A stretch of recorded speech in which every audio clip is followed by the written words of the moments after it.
तो आज का हमारा टॉपिक है अम्ल, क्षार और लवण के बारे में। आज हम पढ़ेंगे अम्ल, क्षार और लवण के बारे में। देखिए, इसकी मैं आपको पीडीएफ दूंगा, आप बाकी सारी चीज़ों को पढ़ लेना। मैं आपको पूरा एकदम एक्सप्लेन करके सारी चीज़ों को बताऊंगा। तो सबसे पहले हम चलिए देखते हैं अम्ल को। अम्ल क्या है? सबसे पहले हम अम्ल को देखते हैं। अम्ल, इसको इंग्लिश में हम कहते हैं एसिड। क्या कहते हैं? एसिड। अब अम्ल जो है, अम्ल किससे मिलकर के बना है, कैसे बना है, अम्ल के बारे में जानेंगे। देखिए, ये जो है लैटिन भाषा के एक शब्द एसिडस से मिलकर के बना है, ठीक, जिसका अर्थ होता है स्वाद में खट्टा। ये एक लैटिन भाषा के एसिडस से मिलकर के बना है, जिसका मतलब क्या होता है? खट्टा। अम्ल का मतलब क्या होता है? खट्टा। अक्सर आप देखते होंगे बहुत सारी चीज़ों में कहते हैं नहीं कि एसिड पाया गया है, जैसे नींबू में एसिड होता है, बहुत सारी जितने भी चीज़ों में एसिड होता है वो सारी चीज़ें क्या होती हैं? खट्टी होती हैं। और अम्ल हमेशा क्या होते हैं? खट्टे होते हैं, ठीक। अब इसके बाद में आगे देखते हैं, ये जो नीले लिटमस होते हैं, ये नीले लिटमस पत्र को लाल कर देते हैं। ये नीले लिटमस जो पत्र होते हैं उसको क्या करते हैं? ये लाल करते हैं। नीले लिटमस को क्या करते हैं? ये लिटमस को क्या करते हैं? लाल करते हैं, ठीक। और इनके पीएच मान जो है वो क्या होता है? 7 से कम होता है। पीएच मान जो पीएच स्केल है, पीएच स्केल से जो है वही 7 से ये कम मान का होता है।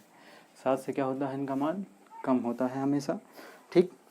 और अच्छे और प्रबल जो अम्ल होते हैं, हाँ, इनका पीएच मान क्या होता है? 7 से कम होता है। और जो अच्छे क्वालिटी के और प्रबल अम्ल होते हैं उनका पीएच मान लगभग 2 के आसपास होता है। 2 है, 2.5 है, 3 है, 2-2.5 के आसपास में जो अम्ल होते हैं वो काफ़ी प्रबल और अच्छे अम्ल होते हैं। अच्छे और प्रबल अम्ल जो हमेशा होते हैं वो क्या होते हैं? विद्युत के सुचालक होते हैं। विद्युत के क्या होते हैं? सुचालक होते हैं। अच्छे और प्रबल अम्ल क्या होते हैं? विद्युत के सुचालक होते हैं। अच्छे और प्रबल अम्ल विद्युत के क्या होते हैं? सुचालक होते हैं। अच्छे और प्रबल अम्ल क्या होते हैं? विद्युत के ये सुचालक होते हैं। विद्युत के सुचालक होते हैं। साथ साथ में ये धातुओं से क्रिया करके H2O गैस मुक्त करते हैं। ये जब धातुओं से अभिक्रिया करते हैं तो कौन सी गैस निकालते हैं? H2O। धातुओं से अभिक्रिया करके ये कौन सी गैस निकालते हैं? H2O। धातुओं से अभिक्रिया करने के बाद में कौन सी गैस निकालते हैं? H2O गैस निकालते हैं। ये जलीय विलयन में H+ आयन देते हैं। ये जलीय विलयन में कौन सा आयन देते हैं? ये जलीय विलयन में जो है H+ आयन देते हैं। H+, ये कौन से? जलीय विलयन में H+ आयन देते हैं।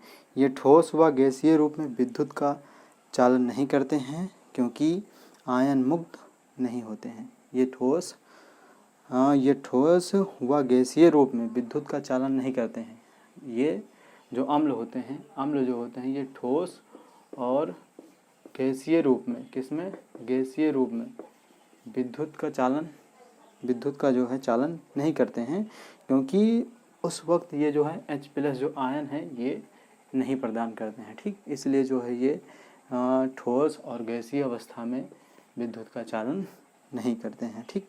तो अम्ल की इतनी सारी जो है बेसिक चीज़ें हैं। अक्सर आप जानते ही होंगे कि अम्ल हमेशा खट्टे होते हैं। और अम्ल के बारे में ये जो छोटे छोटे पॉइंट हैं ये देखे हैं, हमने देखा है। अब अम्ल के बाद में हम देखते हैं क्षार के बारे में। फिर क्षार के बारे में देखने के बाद लवण के बारे में देखेंगे। फिर उसके बाद में एक एक पॉइंट कर करके सारे चीज़ों को पढ़ेंगे। जैसे अम्ल के कितने प्रकार होते हैं, क्या क्या अम्ल की विशेषताएं पाई जाती हैं, सारी चीज़ों को हम विस्तार से पढ़ेंगे।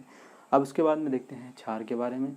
इतनी ही बेसिक इन्फॉर्मेशन लेते हैं क्षार के बारे में।